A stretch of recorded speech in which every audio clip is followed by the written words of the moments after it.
अस्सलाम वालेकुम friends, welcome back to top smarties. Drama serial Ehsan Faramosh आखिरकार शूट करवाने के बाद फलक दुबई से घर वापस आ ही गई।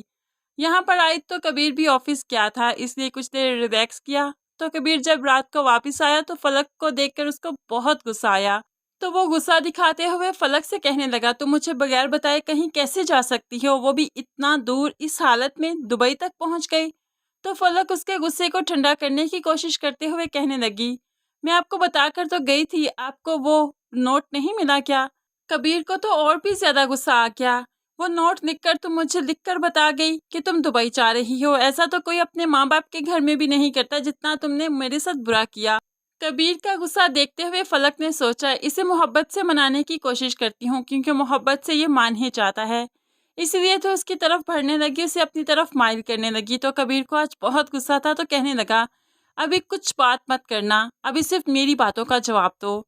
तो अब फलक भी भड़क उठती है और कहने लगी, यहाँ पर इस कमरे में रहती रहती मैं थक चुकी हूँ, बर्दाश्त नहीं होता मुझसे, मेरा दम घुटने लगता है।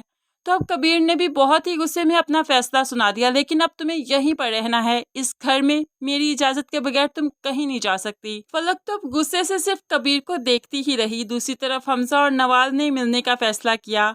वो मिलते हैं तो हमजा ने साफ साफ नवाल को बता दिया, मुझे लगता है हमारे रास्ते बिल्कुल जुदा है, तुम्हारी और मेरी सोच बहुत डिफरेंट है, ऐसे में हम साथ भला कैसे चल पाएंगे।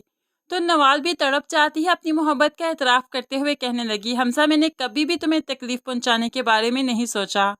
तो अब जैसे कि भड़का कर गई थी फलक, तो हमजा भी कह ही देता है, तो फिर जो शराजी को लंच दिया वो सब क्या था?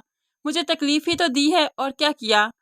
अब तो बस नवाल देखती रही कि इसको लंच की बात कैसे पता चली। नवाल को तो ऐसा लगा जैसे शिराजी ने ही हमजा को सब कुछ बताया है। फलक की तरफ उसका ध्यान नहीं गया, इसलिए वो शिराजी को ही इस मामले में कसूरवार समझने लगी, लेकिन हमजा से कुछ भी क्लियर नहीं किया। बस यहाँ पर वो अपने रिश्ते को बचाना चाहती है और कुछ नहीं, क्योंकि नवाल ने भी एक दफा हमजा को खो दिया है, अब दोबारा उसे खोना नहीं चाहती। सुल्ताना बेगम ने सोचा, क्यों ना नवाल को हमजा के घर ले जाया जाए, आमने सामने बैठकर बात करेंगे तो शायद मसले का कोई हल निकले। अब सुल्ताना बेगम नवाल को लेकर हमजा के घर आ जाती हैं। तो यहाँ पर दोनों माएँ अपने अपने बच्चों को समझाने लगी। तब जाकर हमजा ने अपना फैसला सुनाया, नवाल को ये जॉब छोड़नी होगी। नवाल बस हमजा की तरफ घूरती रही, उसे देखती रही, कुछ कह ना सकी, लेकिन उसकी खामोशी ने ही ये रिश्ता तय करवा दिया। अब इनका रिश्ता आगे बढ़ने लगा है, शादी की डेट फिक्स हो गई। दोनों घर वाले आपस में बहुत ही खुश हैं, शादी की तैयारियां धूमधाम से हो रही हैं। बच्चों का शौहर जो कि फ्लाइट लेकर पाकिस्तान आ रहा था इस शादी की खुशी में, अब वहीं पर उनका एक्सीडेंट हो जाता है कि उनकी मौत हो गई। ये सदमा तो हमजा के घर वालों को हिला कर रख देगा। क़यामत का सा समा बर्पा हो गया एकदम से इस शादी वाले माहौल में। हमजा ने नवाल को बताया तो नवाल भी बहुत परेशान हो जाती है और हर चीज़ का कसूरवार अपने आप को ठहराने लगी। वो बैठकर सोचने लगी कि अगर ये शादी इस वक्त पर ना होती, वो हमजा की ज़िंदगी में ना चाहती और बच्चों का शौहर वहाँ से वापस ना आता, तो उनकी मौत ना होती, वो बच्चों के साथ होते आज।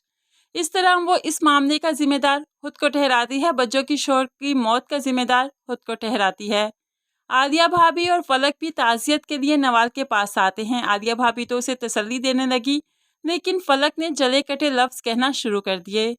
शादी की तैयारियां इतनी धूमधाम से चल रही थी और फिर अचानक से ये हादसा हो गया। मुझे नहीं लगता कि अब ये शादी हो पाएगी। अब फलक के ये अल्फाज तो सबको हिलाकर रख देते हैं कि सुल्ताना बेगम भी फलक की तरफ गुस्से से देखने लगी और फिर आलिया भाभी भी। नवाल जो पहले ही खुद को कोस रही थी, इस हादसे का जिम्मेदार खुद को समझ रही थी। फलक की बातों के बाद उसे यकीन हो गया, वाकई इस हादसे की जिम्मेदार वो है, बच्चों की ज़िंदगी को वीरान करने वाली वो है। बच्चों की ज़िंदगी को वीरान करने के बाद अपनी ज़िंदगी को भला कैसे आबाद कर सकती है। अब तो नवाल की यही सोच है। फिर भी ये शादी डेथ की वजह से पोस्टपोन हो जाएगी, तभी तो फलक को मौका मिलेगा हमजा के करीब जाने का, नवाल और हमजा में मिसअंडरस्टैंडिंग क्रिएट करने का। तो फ्रेंड्स, आइंदा आने वाली एक साथ में बहुत ही ज़बरदस्त ट्विस्ट एंड टर्न आने वाले हैं। अगर आपने अभी तक मुकम्मल एक साथ की कहानी नहीं देखी तो मेरे चैनल पर मौजूद है, आप आसानी मेरे चैनल से वो स्टोरी देख सकते हैं। फिर भी मैंने इसको एंड स्क्रीन पर लगा दिया है, आप यहीं से क्लिक करके आसानी ये वीडियो देख सकते हैं। ये वीडियो अच्छी लगी लाइक और शेयर ज़रूर कीजिएगा। मज़ीद वीडियोस के लिए चैनल को सब्सक्राइब करके साथ बेल नोटिफिकेशन ज़रूर प्रेस कीजिए, ताकि आने वाली हर वीडियो आप आसानी से देख सकें। अल्लाह हाफिज़।